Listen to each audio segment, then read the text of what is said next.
Friends, villagers excellence 20 channel में आपका स्वागत है। आज हम इकोनॉमिक सर्वे 2019-20 वॉल्यूम 1 की वीडियो लेक्चर सीरीज का 7th लेक्चर शुरू करेंगे। इकोनॉमिक सर्वे हमें हेल्प करता है किसी भी एग्जाम, चाहे वो एसएससी एग्जाम हो, बैंक एग्जाम हो, RBI grade officer B, NABARD, UPSC, PCS exam हो, ईपीएफओ एग्जाम हो, उन सारे एग्जाम्स को क्रैक करने में हमें हेल्प करता है। तो चलिए आपकी ड्रीम जॉब के लिए आपको एक कदम आगे लेके चलते हैं और इस वीडियो को शुरू करते हैं। चैप्टर नंबर 7 बात करता है golden jubilee of bank nationalisation के बारे में। जहां तक बैंक नेशनलाइजेशन की बात है, ये शुरू हुआ था 1969 के पास शुरू हुआ था और 1969 में हमने 14 बैंकों का राष्ट्रीयकरण किया था। वहीं 1980s में हमने 6 बैंकों का राष्ट्रीयकरण और किया था। तो जब हम 1969 से बैंकों के राष्ट्रीयकरण की शुरुआत देखते हैं तो 2019 में बैंक राष्ट्रीयकरण के 50 साल कवर होते हैं। तो इन 50 सालों में हम किस पोजीशन पे हैं और हमने क्या बैंक नेशनलाइजेशन से हासिल किया, क्या उसमें अभी ड्रॉबैक्स रह गई हैं, क्या उसके बेनिफिट हैं, क्या हमें और आगे उसको में जो है सुधार करने की ज़रूरत है। तो इसी चीज़ों को समेटे हुए इकोनॉमिक सर्वे में चैप्टर 7 जो है वो शुरुआत करता है बैंक नेशनलाइजेशन की। तो चलिए शुरू करते हैं। ये बात करता है कि 2019 में जहां इंडिया ने अपनी 50वीं एनिवर्सरी पूरी की है बैंक नेशनलाइजेशन प्रोग्राम की, जो कि शुरू हुआ 1969 में। तो उस टाइम तक जो पब्लिक सेक्टर बैंक है वो मार्केट शेयर इन बैंकिंग में 70% शेयर को जो है पब्लिक सेक्टर बैंक कैप्चर करके रखते हैं। लेकिन अगर हम इसकी परफॉर्मेंस की बात करें, ओवरऑल द वर्ल्ड इसको कंपेयर करें, तो जो ग्लोबल टॉप 100 बैंक है उनमें नंबर ऑफ बैंक्स अगर देखें इंडिया के, तो वो सिर्फ और सिर्फ एक बैंक है। वहीं जब इसको हम कंपेयर करते हैं चाइना से, तो चाइना के 18 बैंक जो है टॉप 100 में हैं, वहीं यूएसए के 12 बैंक, और ऐसे ही अगर हम देखें तो जो सिंगापुर या स्वीडन जैसी कंट्रीज़ हैं जो हमारे इकोनॉमी साइज की ऑलमोस्ट 1/5 या 1/6 हैं, तो उनके जो बैंक है वो भी इंडिया के बैंक के ऑलमोस्ट 3 गुना ज़्यादा हैं, यानी ज़्यादा नंबर ऑफ बैंक्स हैं। तो हमारा जो एक बैंक है इस रैंकिंग में वो कौन सा है, वो है state bank of India, SBI bank है। और ये जो बैंक है ये कौन सी पोजीशन पे है, ये 55th पोजीशन पे है, यानी इसकी भी रैंक जो है वो कोई बहुत अच्छी रैंक नहीं है। जबकि हम स्वीडन की बात करें तो ये हमारी इकोनॉमी साइज का 1/6 है। सिंगापुर की बात करें तो 1/8 इसका इकोनॉमी साइज है। ये भी हमसे 3 गुना ज़्यादा जो है बैंक इनके ग्लोबल टॉप 100 में आते हैं। तो ये फिगर बताती है कंट्री की जीडीपी। जैसे इंडिया की अगर हम बात करें तो इंडिया की जीडीपी $3 ट्रिलियन के आसपास है। तो लेकिन जो टॉप 100 रैंक में हमारी रैंकिंग में जो बैंक है वो सिर्फ एक बैंक है, एसबीआई बैंक है। वहीं चाइना की बात करें तो 18 बैंक चाइना के आते हैं। इसका मतलब क्या है कि अभी इंडिया जो है वो कितनी ज़्यादा कम लेवल पे हमारे बैंक जो हैं वो टॉप 100 में है, यानी कि हमारी इकोनॉमी को बैंक जो है वो ज़्यादा सपोर्ट नहीं कर रहे as compare to China, USA, Japan वगैरह की जब हम बात करते हैं। तो अगर कंट्रीज जीडीपी पर कैपिटा और penetration of credit in the country की अगर हम बात करें, तो जो इंडिया है उनकी अगर कंट्री की जीडीपी देखें तो ऑलमोस्ट $3 ट्रिलियन के आसपास है। तो जो जीडीपी जिस हिसाब की हमारी जीडीपी है, और हमें पता है कि इस time India 5th largest economy है, लेकिन उस हिसाब से जो पेनिट्रेशन ऑफ क्रेडिट होना चाहिए कंट्री में वो हमारे पास जो है ज़्यादा नहीं है। यानी हमारे यहाँ कैपिटल का फ्लो जो है मार्केट में, पेनिट्रेशन जो है क्रेडिट की बाय पब्लिक सेक्टर बैंक, वो बहुत ही ज़्यादा कम है as compare to Australia, United Kingdom, Sweden, Singapore जैसी कंट्री से जब हम इसको कंपेयर करते हैं। अगर हम इसकी कंट्री की पॉपुलेशन के हिसाब से पेनिट्रेशन ऑफ क्रेडिट देखते हैं तो भी इंडिया में जो है बहुत ही ज़्यादा कम है, क्योंकि जो हमारे यहाँ जो नंबर ऑफ पॉपुलेशन है, पॉपुलेशन इंडिया की as compare to other countries ज़्यादा है, लेकिन जो क्रेडिट का फ्लो है वो जो है कम है। अब इसमें बताया गया है कि बैंक क्रेडिट ग्रोथ, इसको कंपेयर किया गया है न्यू प्राइवेट बैंक से और पब्लिक सेक्टर बैंक को इसमें कंपेयर किया गया है। और ये बताया गया है कि बैंकों की जो क्रेडिट ग्रोथ है वो टाइम ओवर द टाइम वो कितनी ज़्यादा कम हुई है या कितनी ज़्यादा बढ़ी है। तो इसमें अगर हम बात करें न्यू प्राइवेट बैंक्स, तो न्यू प्राइवेट बैंक कौन से बैंक होते हैं, जब 1991 के बाद हमने लिबरलाइजेशन, प्राइवेटाइजेशन की प्रोसेस को अपनाया बनाया, मार्केट को ओपन किया, और इसमें जो है हम मार्केट ओपन होने के बाद जब प्राइवेटाइजेशन को बढ़ावा देने के लिए जो नए नए बैंक्स जो हैं वो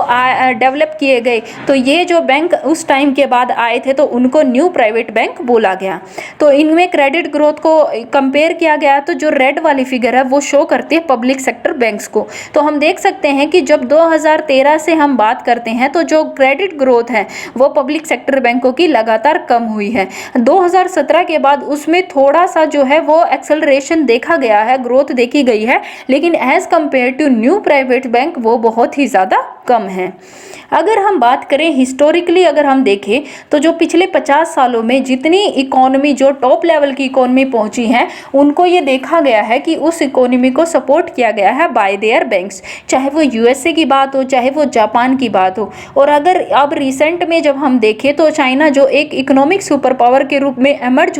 हो रहा है, तो ये देखा गया है कि उसके जो बैंक हैं वो चाइना को बहुत ज़्यादा सपोर्ट करते हैं। तो जो टॉप 4 लार्जेस्ट बैंक है यानी टॉप 100 रैंकिंग में फर्स्ट, सेकंड, थर्ड और फोर्थ पोजीशन पे जो बैंक है वो बैंक जो है वो चाइना के बैंक है, और टोटल 18 बैंक जो हैं इनके ग्लोबल टॉप 100 में हैं। तो अगर लार्जेस्ट बैंक की बात करें वर्ल्ड में तो वो कौन सा है, ICBC यानी industrial and commercial bank of China. ये कितना बड़ा है, ये अमेरिका और जापान के 5 जो 5th पोजीशन पे बैंक आता है जापान का, और 6th लार्जेस्ट बैंक है अमेरिका, उनसे इनका साइज 2 गुना ज़्यादा है। तो हम ये देख सकते हैं कि हमारी इकोनॉमी का साइज जो इतना ज़्यादा है, यानी हम ऑलमोस्ट $3 ट्रिलियन की इकोनॉमी है, 5th पोजीशन पे है, लेकिन हमारे जो बैंक हैं वो ग्लोबल टॉप 100 में अभी बहुत कम है। और अगर हमें अपनी इकोनॉमी का साइज़ बढ़ाना है, यानी जितनी इकोनॉमी है उसके प्रोपोर्शन में देखें, तो हमें जो है एटलीस्ट कम से कम 6 बैंक ऐसे हैं जो हमारे ग्लोबल टॉप 100 में होने चाहिए। और अगर हम 2025 तक $5 ट्रिलियन की इकोनॉमी बनना चाहते हैं तो हमें एटलीस्ट 8 बैंक की रिक्वायरमेंट है to belong in top 100 globally. तो जैसे हमने क्या देखा कि जो पब्लिक सेक्टर बैंक है वो 70% मार्केट को कैप्चर करके रख रहे हैं, लेकिन अगर 2019 की हम बात करें तो इसमें जो पब्लिक सेक्टर बैंक की जो ओवरऑल लॉस हुआ है, कलेक्टिव लॉस हुआ है, वो 66,000 करोड़ का लॉस हुआ है, जो कि कितना है, जो कि हमारी जो बजटरी एलोकेशन है एजुकेशन सेक्टर के लिए, जो हमारी एजुकेशन होती है उसका ऑलमोस्ट 2 गुना ज़्यादा हमने जो है लॉस कर दिया है। और ये लॉस क्या है, ये लॉस जो है रिपोर्ट हुआ है एज अ बैंक फ्रॉड। इसमें 85% जो है बैंक फ्रॉड से रिलेटेड होते हैं। while their gross non-performing asset equal to 7.4 lakh crore, which is more than 150% of total infrastructure spend इन 2019। यानी 2019 में हमने जितना इंफ्रास्ट्रक्चर पर स्पेंड किया उससे 150% ज़्यादा जो है हमारी नॉन परफॉर्मिंग एसेट्स हैं, ग्रोस नॉन परफॉर्मिंग एसेट्स हैं, वो कितनी है 7.4 लाख करोड़। और यानी कि जो गवर्नमेंट की इक्विटी है पब्लिक सेक्टर बैंक में वो कितनी है, वो 4,30,000 करोड़ से ज़्यादा है। और ये पैसा किसका है, ये पैसा टैक्स पेयर का आ रहा है। और अगर हम इसमें रिटर्न ऑफ इक्विटी की अगर हम बात करें तो जब गवर्नमेंट इन्वेस्ट करती है बैंक्स की इक्विटी में 1 रुपया तो उस पर गवर्नमेंट को लॉस होता है 23 पैसे का। यानी हमारा जो टैक्स पेयर की जो मनी गवर्नमेंट इन्वेस्ट करती है बैंकिंग सेक्टर में उससे हमें प्रॉफिट नहीं हो रहा, ओवरऑल उससे हमें लॉस हो रहा है। लेकिन अगर हम बात करें न्यू प्राइवेट बैंक की जो कि लिबरलाइजेशन के बाद आए, यहाँ पर अगर हम 1 रुपया इन्वेस्ट करते हैं तो उस 1 रुपये पे हमें 9.6 पैसे का प्रॉफिट होता है। तो हम देख सकते हैं कि जो न्यू प्राइवेट बैंक है वो कितना बेहतर परफॉर्म कर रहे हैं पब्लिक सेक्टर बैंक की बजाय। तो अगर हम बैंकिंग स्ट्रक्चर की बात करें नेशनलाइजेशन से लेकर और अब तक, तो सबसे पहला जो कमर्शियल बैंक था जो नेशनलाइज हुआ वो है स्टेट बैंक ऑफ इंडिया, जो कि एज बैंक ऑफ कलकत्ता के रूप में फाउंड हुआ था 1806 में, और इसको बैंक का नेशनलाइजेशन कर लिया गया था 1955 के अंदर। अब अगर हम बात करें तो हम सोचेंगे कि जो RBI है उसका नेशनलाइजेशन सबसे पहले हुआ था 1949 में, लेकिन वो कमर्शियल बैंक नहीं था, वो गवर्नमेंट का बैंक है। तो फर्स्ट कमर्शियल बैंक कौन सा हो गया, वो हमारा हो गया स्टेट बैंक ऑफ इंडिया। तो दो जो बाकी बचे बैंक थे उनका दो तरीके से नेशनलाइजेशन किया गया, पहला 1969 में एंड सेकंड 1980s में। तो जब 1980 में हमने नेशनलाइजेशन कर दिया, उस टाइम पर जो शेयर था बैंकिंग का, जो सेक्टर का मार्केट का शेयर था, वो पब्लिक सेक्टर बैंक का ऑलमोस्ट 91% था, और बाकी जो 9% था वो था ओल्ड प्राइवेट सेक्टर बैंक्स का 1980 में। और फिर उसके बाद 1991 में लिबरलाइजेशन की पॉलिसी आई और नए प्राइवेट सेक्टर बैंक्स का उदय हुआ। जब हम 2019 तक, मार्च 2019 तक की बात करते हैं, तो जो पब्लिक सेक्टर बैंक हैं उनमें कितना डिपॉजिट है, 80 लाख करोड़ का उनमें डिपॉजिट है, और इन डिपॉजिट में 20 लाख करोड़ गवर्नमेंट का बॉन्ड है, और लोन और एडवांसेस से मिलाकर 58 लाख करोड़ है। और ये जो बताता है, ये कितना बताता है कि रिप्रेजेंटिंग बिटवीन 65 से 70% of the aggregate of all schedule commercial bank operating in India. जितने शेड्यूल कमर्शियल बैंक हैं उनमें पब्लिक सेक्टर के जो बैंक हैं वो ऑलमोस्ट 65 से 70% जो है वो इस डिपॉजिट्स की रकम को एक्वायर करके रखते हैं। तो जो पब्लिक सेक्टर बैंक में ये देखा गया कि जो market share public sector bank का धीरे धीरे कम हुआ आफ्टर लिबरलाइजेशन। जब न्यू पॉलिसी आई है तो उसके बाद जो मार्केट शेयर जो है वो न्यू प्राइवेट बैंक्स का बढ़ता चला गया, और पब्लिक सेक्टर बैंक में जो है वो डिक्लाइन शुरू हुआ।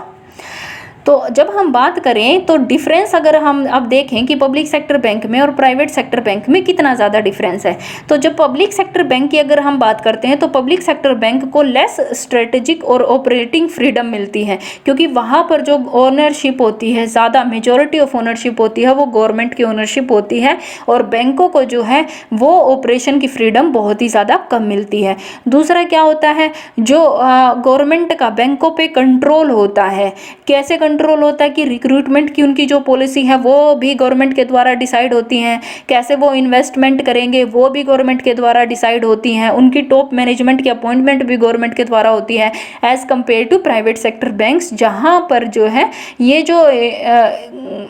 कंट्रोल है जो वो गवर्नमेंट का वो नहीं है। अब इनसे क्या होता है कि जब ये सारा कंट्रोल गवर्नमेंट का पब्लिक सेक्टर बैंक्स पे हो रहा है, तो हमारे पास जो है पब्लिक सेक्टर बैंक में गवर्नमेंट जो है इक्विटी के तौर पे जो है इन्वेस्ट करती है तो वो पैसा किसका होता है, वो पैसा टैक्स पेयर का होता है। तो पब्लिक सेक्टर बैंक में जो पैसा हमने लगाया है, यानी जो बैंकों की लायबिलिटी है, अगर कभी बैंक फेल हो जाते हैं तो उसकी responsibility as a owner, government as a owner होने के कारण वो गवर्नमेंट पे चली जाती है, जबकि प्राइवेट सेक्टर्स में ऐसा नहीं होता। वहीं जो major ownership by the government also subject public sector bank officer to scrutiny of their decision. मतलब ये क्या कहता है कि पब्लिक सेक्टर बैंक ऑफिसर्स जो भी डिसीजंस लेते हैं अपने बिजनेस को बढ़ाने के लिए, तो उसमें गवर्नमेंट की ओनरशिप ज़्यादा होने के कारण क्या होती है, जो डिसीजंस लेते हैं वो किसके कंट्रोल में होते हैं, वो सेंट्रल विजिलेंस कमीशन के कंट्रोल में होते हैं, और कंट्रोलर ऑडिट जर्नल के कंट्रोल में, विजिलेंस में वो चीज़ें देखी जाती हैं। लेकिन प्राइवेट सेक्टर बैंक्स में ऐसा नहीं देखा जाता, इसलिए प्राइवेट सेक्टर बैंक को ज़्यादा फ्रीडम मिली हुई है कोई भी अपना ऑपरेशन परफॉर्म करने के लिए। और वहीं जो है पब्लिक सेक्टर बैंक जब इतना सिग्निफिकेंट कंट्रोल देखने के बाद वो जो है डर जाते हैं और मार्केट में इतना ओपनली वो compete नहीं कर पाते। तो अब अगर हम बात करें बेनिफिट ऑफ नेशनलाइजेशन की, तो इसमें हमने देखा कि अभी हमने लास्ट देखा कि कितनी सारी प्रॉब्लम्स हमारी चल रही है, लेकिन उसके बाद उसने बेनिफिट बताए हैं नेशनलाइजेशन के, कि ऐसा नहीं है कि सिर्फ प्रॉब्लम हुई है। यानी क्या क्या बेनिफिट मिले हैं, तो जो रूरल एरिया में है, स्पेशली एग्रीकल्चर में, प्रायोरिटी सेक्टर्स में जो है वो बैंकिंग रिसोर्सेज की एलोकेशन जो है वो ज़्यादा हो गई है। दूसरा, जो ब्रांचेज है रूरल बैंकों की ब्रांचेज, वो पहले 1969 में जो 1443 थी वो अब 15,000 कुछ हो गई, यानी ऑलमोस्ट 10 गुना उसकी ज़्यादा हो गई 1980s में।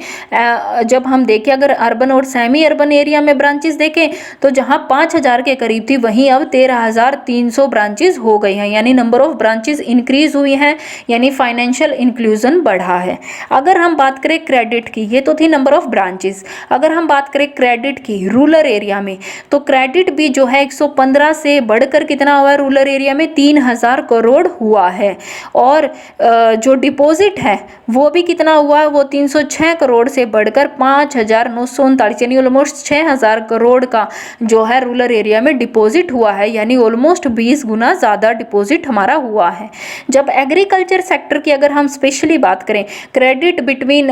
मतलब 1969 से लेकर 1980 के बीच में जो एग्रीकल्चर सेक्टर में जो क्रेडिट है वो कितना, वो ऑलमोस्ट 40 गुना ज़्यादा हो गया है। जो पहले 1969 में 67 करोड़ था, 1980 में वहीं पहुंचकर 2767 करोड़ हो गया। यानी कि जो हमारी जीडीपी का क्रेडिट पहले 1969 में 2% था, वहीं जो क्रेडिट ग्रोथ थी वो अब बढ़कर 13% हो गई है। लेकिन ये कहता है कि ऐसा नहीं है कि अगर हम इन सारी चीज़ों को देखें तो ऐसा नहीं है कि ये जो सारे मतलब रिसोर्सेज की एलोकेशन हुई है या नंबर ऑफ ब्रांचेस बढ़े हैं तो इसलिए नहीं हुआ है कि ये नेशनलाइजेशन की वजह से हुआ है, बल्कि ये इसलिए हुआ है कि गवर्नमेंट ने ऐसी पॉलिसीज़ लेके आई, आरबीआई ऐसी पॉलिसी लेके आई कि उनके लिए प्रायोरिटी सेक्टर लैंडिंग के तहत जो है रूरल एरिया में, सेमी अर्बन एरिया में जो लोन्स देने के जो उनकी कैपेबिलिटी है उसको बढ़ाया गया और उन पे ये ओब्लिगेशंस लगाए गए कि प्रायोरिटी सेक्टर लैंडिंग के तहत उन्हें इतना % जो लोन है वो जो रूरल एरियाज़ में डिस्ट्रीब्यूट करना ही करना है। साथ ही साथ गवर्नमेंट ने दूसरी भी इनिशिएटिव लेके आए, जैसे ग्रीन रिवॉल्यूशन लेके आए थे, तो उस टाइम पे जो है क्रेडिट ज़्यादा बढ़ाने की ज़रूरत थी हमारे फार्मर्स को सपोर्ट करने के लिए, तो प्रायोरिटी सेक्टर लैंडिंग के तहत वो टारगेट्स दे दिए गए जिससे कि ब्रांचेस और डिपॉजिट्स या क्रेडिट जो है वो रूरल एरिया में, सेमी अर्बन एरिया में बढ़ा है। अब अगर हम बात करें तो कमजोरियां क्या हैं पब्लिक सेक्टर बैंक की, तो 2019 में हमने देखा कि जो पब्लिक सेक्टर बैंक है उन्होंने ग्रोस और नेट एनपीए है उनका 7.4 लाख करोड़ पहुंच गया था। 7.4 लाख करोड़ क्या था, वो उनका ग्रोस एनपीए था और 4.4 लाख करोड़ क्या था, उनका नेट एनपीए था। अब ग्रोस एनपीए और नेट एनपीए ये जो दोनों थे ये टोटल हमारे इंडियन बैंकिंग सिस्टम का कितना % थे, 80% थे। अब जो ग्रोस एनपीए की बात करते हैं वो कितना था हमारे ग्रोस एडवांसेस से, वो 11.59% मतलब उसकी अमाउंट थी। तो अगर हम देखें तो जो प्रॉफिट था 2019 में, हमारा जो प्रॉफिट है पब्लिक सेक्टर बैंक को लॉस हुआ है $661 बिलियन का, और प्रॉफिट कितना हुआ है as compare to profit of 421 billion of other scheduled commercial bank और profit of 390 billion of new public bank. यानी अगर हम देखें तो जो न्यू पब्लिक बैंक है उनको ओवरऑल प्रॉफिट हुआ है 390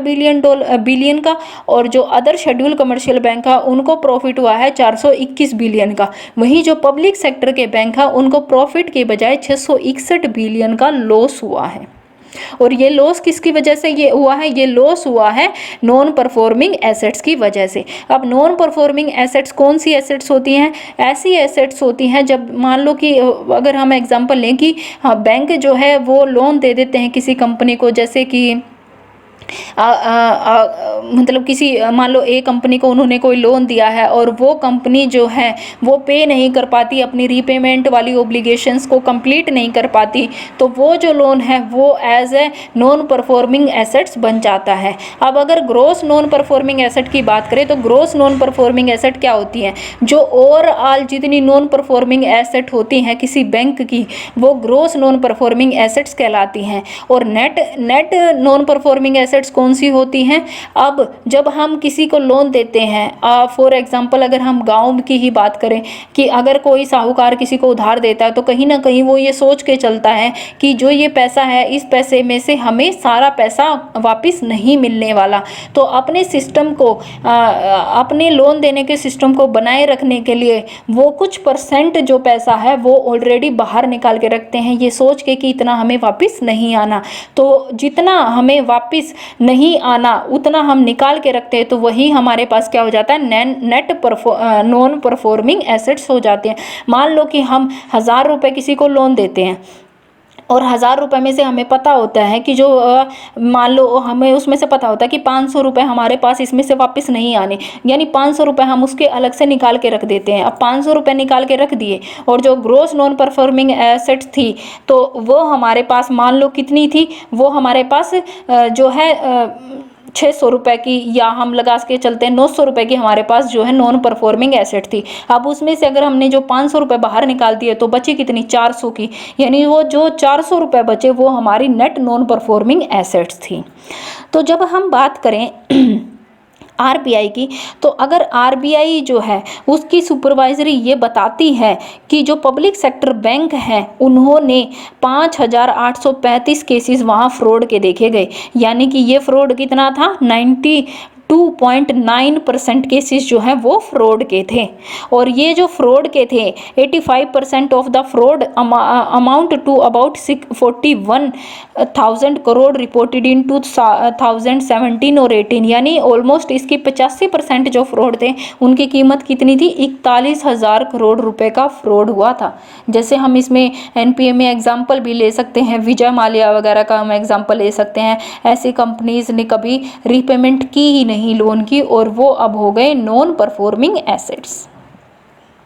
अब हम बात कर लेते हैं इसमें कि जो न्यू प्राइवेट बैंक है और पब्लिक सेक्टर बैंक है, तो इनके हमारे पास जो है वो कंपेयर किया गया है रिटर्न ऑन एसेट्स पे, इक्विटी पे और अदर फैक्टर्स पे। तो चलिए शुरू करते हैं।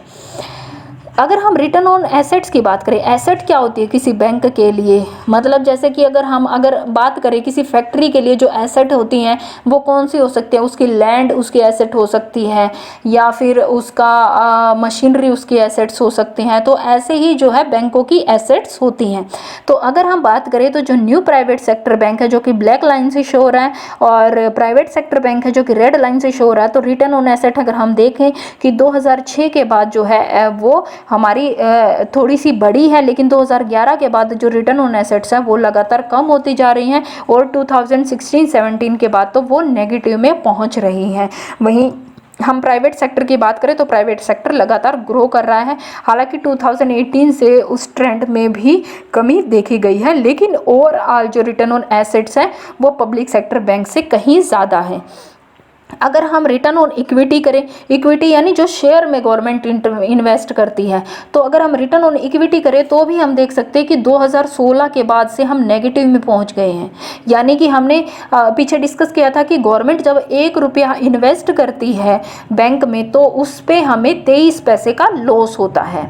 तो जब हम 2011 से बात करें तो इक्विटी जो शेयर है, रिटर्न ऑन इक्विटी है, वो भी गवर्नमेंट का लगातार कम होता जा रहा है पब्लिक सेक्टर बैंक में, और न्यू प्राइवेट बैंक्स का वो भी लगातार बढ़ता जा रहा है। अगर हम बात करें ग्रोस नॉन परफॉर्मिंग एसेट्स की, तो अभी ग्रोस नॉन परफॉर्मिंग एसेट्स मैंने बताई, टोटल जो बैंकों की जो नॉन परफॉर्मिंग एसेट्स है वो होती है ग्रोस नॉन परफॉर्मिंग एसेट्स। तो अगर हम बात करें तो पब्लिक सेक्टर बैंक की वो जो है लगातार बढ़ रही है, और उसके बाद 2015 में देखें तो एकदम से शार्प इंक्रीज हुआ है नॉन परफॉर्मिंग एसेट्स में, हालांकि 2018 के बाद से उसमें कमी देखी गई है। और वहीं जब न्यू प्राइवेट बैंक की बात करते हैं तो जो ग्रोस नॉन परफॉर्मिंग एसेट है वो बहुत ही ज़्यादा कम है, ऑलमोस्ट 3% के पास है, और इसमें हम देखें तो ऑलमोस्ट 10-11% के पास है। अगर नेट नॉन परफॉर्मिंग एसेट्स की बात करें तो कितनी है, तो भी पब्लिक सेक्टर बैंकों की नेट नॉन परफॉर्मिंग एसेट्स है वो बहुत ज़्यादा है as compare to new privates bank.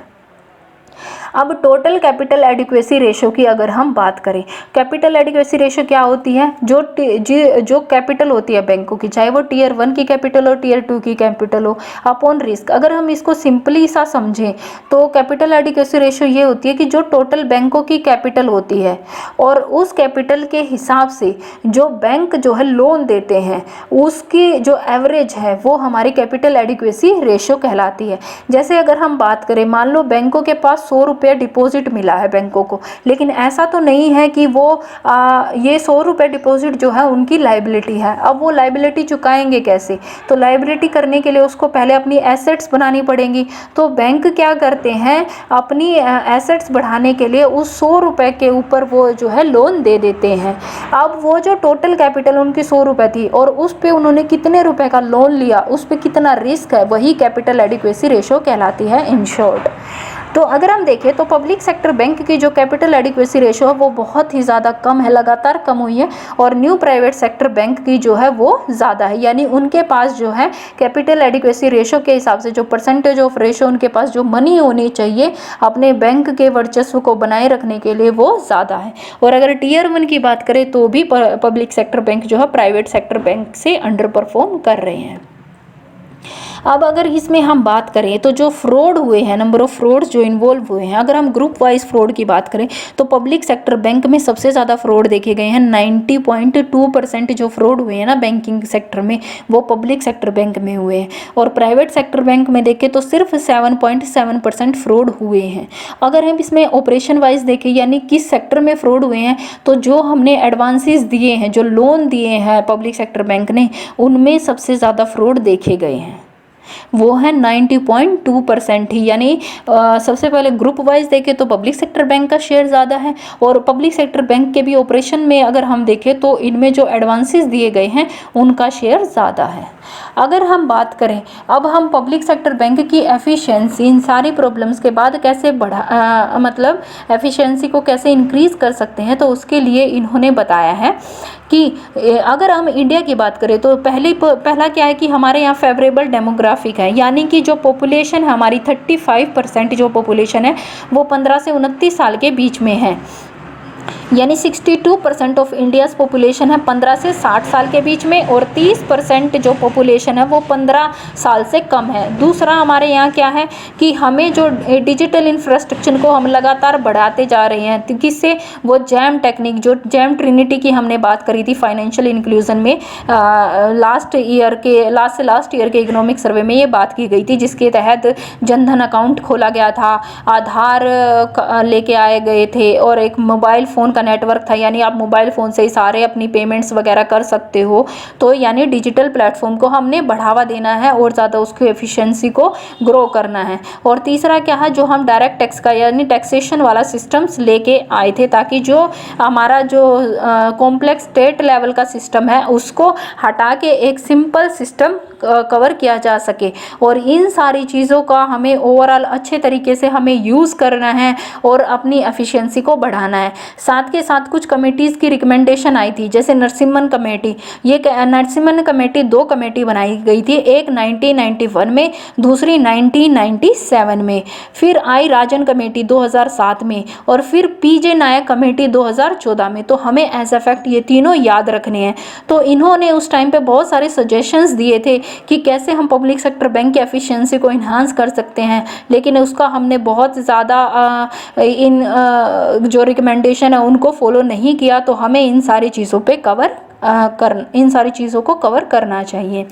अगर हम टोटल डिजिटल ट्रांजैक्शन की बात करें मार्च 2016 से जनवरी 2019 के बीच में, तो मार्च 2016 में अगर हम देखें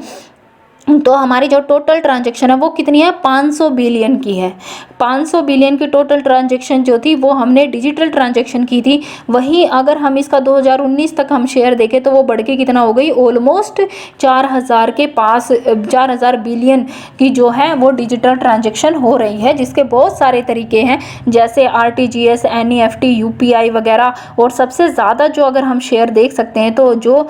शेयर बढ़ रहा है UPI का, जहाँ मार्च 2017 से पहले इसका शेयर हम देख ही नहीं सकते थे, वहीं इसका शेयर लगातार बढ़ रहा है, यानी ये बहुत ज़्यादा कैप्चर करके रखा है। कौन रखा है, UPI। तो अब इस चैप्टर में ये बात की गई है कि जो हमारा सारा डाटा है तो हम क्या कर सकते हैं कि ऐसा सिस्टम बना सकते हैं, लाइक GST, हम ऐसा सिस्टम बना सकते हैं पब्लिक सेक्टर बैंक के लिए भी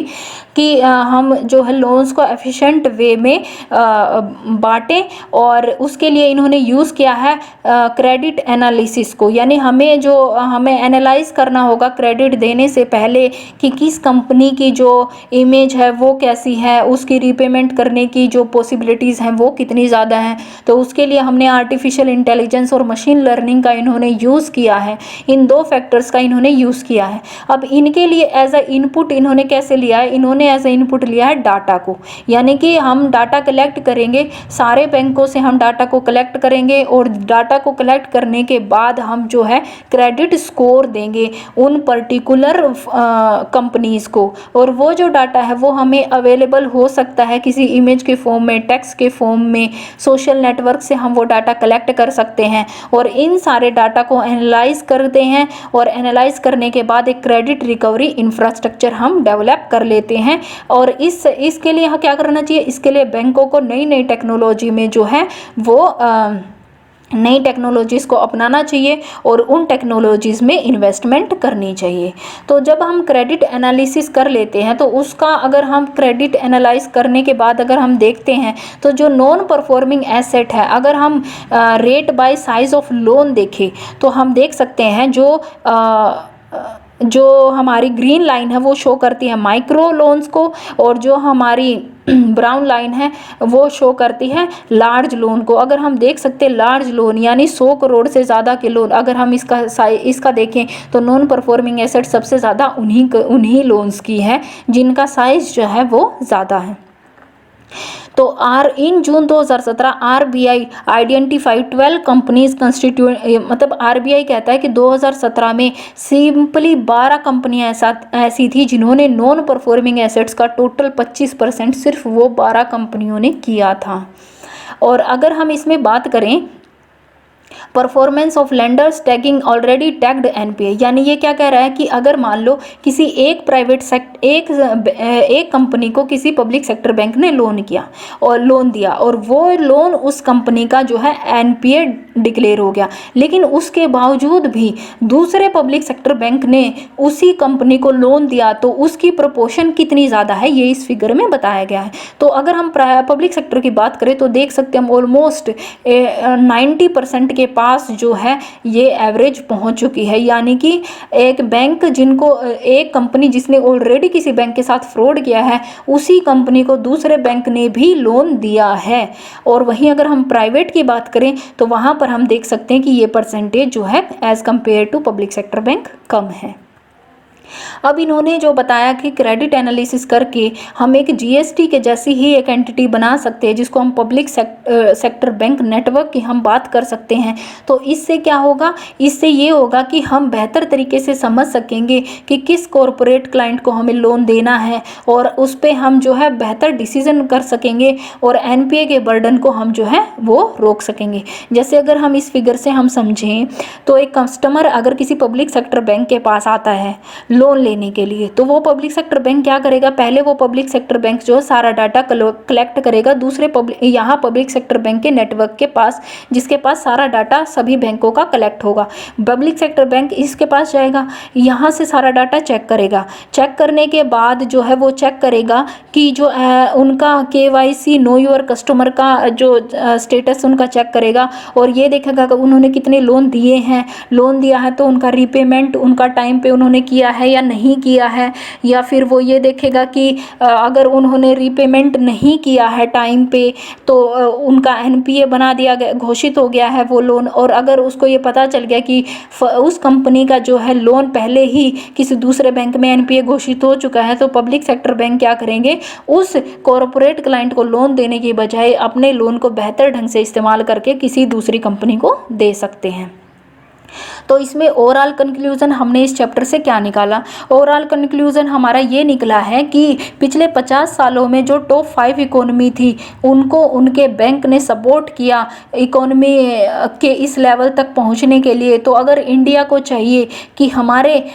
इकोनॉमी को हम जो है $5 ट्रिलियन की बना सकें, उसके लिए हमारी जो 2 बातें कही गई हैं, पहला कि जो हमारा इकोनॉमी साइज़ है उसके हिसाब से 6 बैंक हमारे टॉप 100 में होना चाहिए और अगर हम 5 ट्रिलियन की इकोनॉमी बनना चाहते हैं तो हमारे एटलीस्ट 8 बैंक टॉप 100 में होना चाहिए। फिर इस चैप्टर में बताया गया कुछ कमेटियों की रिकमेंडेशन कि उनके सुझावों को हमें अपनाना चाहिए। साथ ही साथ जो इंसॉल्वेंसी बैंक्रप्सी कोड जो लेके आई है गवर्नमेंट उसको हमें और मजबूत करना चाहिए और अपने लीगल फ्रेमवर्क को जो है और ज़्यादा स्ट्रॉन्ग करना चाहिए और बैंकिंग को जो है अपने लोन बांटने को लोन्स का एफिशिएंसी से उसको डिस्ट्रीब्यूट करना चाहिए और इकोनॉमी को बढ़ावा देना चाहिए, ग्रोथ में हेल्प करनी चाहिए। तो आज के चैप्टर के लिए सिर्फ इतना ही। Thank you so much. If you like the video then please do like share and subscribe my channel. मिलते हैं नेक्स्ट वीडियो में। Till then bye bye.